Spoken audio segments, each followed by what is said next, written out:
નમસ્કાર વાલા ખેડૂત મિત્રો, આ ખેડૂત પુત્ર ગુજરાતીમાં હું સાગર રાસડિયા ખેડૂત પુત્ર આપ સૌ ખેડૂત મિત્રોનું હાર્દિક સ્વાગત કરું છું। ખેડૂત છે તો જગત સેવા હેતુથી અવારનવાર ટેકનોલોજીકલ ડિજિટલ ખેતીવાડીની માહિતી આપણે હરમેશને માટે લાવતા રહીએ છીએ, જેના કારણે ખેડૂત મિત્રો માહિતગાર બને, ઓછી જમીનમાં ઓછા ખર્ચે ખૂબ સારું એવું ઉત્પાદન લઈ શકે। ત્યારે આજને આ મહત્વના વિડીયોમાં વાતચીત કરવાની છે કે કપાસના બજાર ભાવ 2024ના બીજા મહિનામાં એટલે કે ફેબ્રુઆરી મહિનામાં કેવા રહેવાના છે।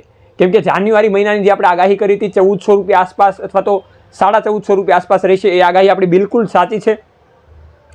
તો ઘણા બધા ખેડૂત મિત્રોને એવું પણ જાણવું છે કે ફેબ્રુઆરી મહિનામાં કપાસના ભાવ કેવા રહેશે, જેથી કરીને કપાસના જે ભંડાર પડેલા છે એ આપણે ખોલી શકીએ। તો આજના વિડીયોમાં એ મહત્વની વાતચીત કરવી છે। તો યુટ્યુબમાં જો તમે વિડીયો જોતા હોય તો નીચેનું ઘંટીનું બટન દબાવીને આ ચેનલને સબસ્ક્રાઈબ કરજો। ફેસબુકમાં જોતા હોય તો આ પેજને ફોલો કરજો, જેથી કરીને ખેતીવાડીની તમને અવારનવાર માહિતી હરમેશને માટે મળતી રહે। વાલા મિત્રો, આજના આ વિડીયોમાં મહત્વની વાતચીત એ જ કરવાની છે કે ફેબ્રુઆરી મહિનામાં કપાસના ભાવતાલ કેવા રહી શકે તેમ છે। તો અત્યારે હાલના કપાસના બજાર ભાવની વાતચીત કરીએ તો 1200 રૂપિયાથી લઈને 1425 રૂપિયા સુધીની ઊંચામાં ઊંચી બજાર બોલાઈ રહી છે।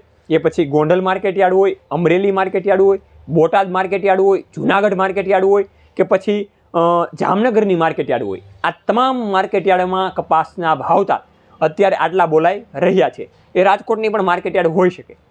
તો ફેબ્રુઆરી મહિનામાં ખેડૂત મિત્રોની આશા એવી છે કે કપાસના ભાવ સારા એવા વધી શકે તેમ છે। તો હજી એવા કોઈ પણ પ્રકારના ડેટા મુજબ લાગી નથી રહ્યું કે કપાસનો ભાવ ફેબ્રુઆરી મહિનામાં 1500 ને અડી જાય, 1500 રૂપિયા સુધી ટચ થઈ જાય। પણ વાલા ખેડૂત મિત્રો, 1400 રૂપિયાની આસપાસ કપાસના ભાવ હજી સ્થિર રહી શકે તેમ છે।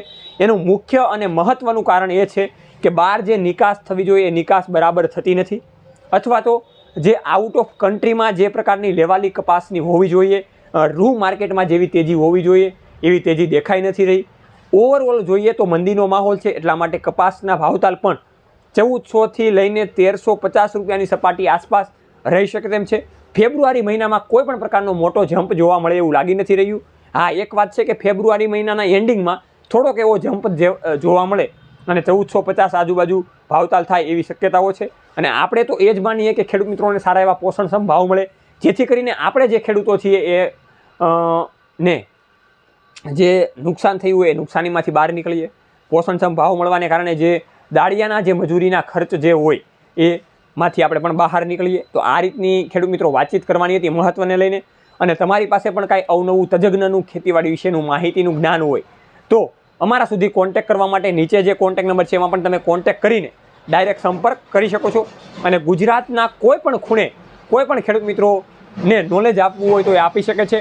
માત્ર ને માત્ર આ ગુજરાતનું અને દુનિયાનું સૌથી એક જ પ્લેટફોર્મ એટલે કે આપણા સૌનું પ્લેટફોર્મ એટલે કે ખેડૂત પુત્ર ગુજરાતી, એટલે કે ખેડૂત છે તો જ જગત છે। જોતા રહો રમેશ ખેડૂત પુત્ર ગુજરાતી। અવારનવાર વિડીયોમાં આપણે મળતા રહીશું ફેસબુક અને યુટ્યુબના માધ્યમથી અને ઇન્સ્ટાગ્રામના પણ માધ્યમથી। જય જવાન જય કિસાન, આ બંને છે આપણા દેશની શાન।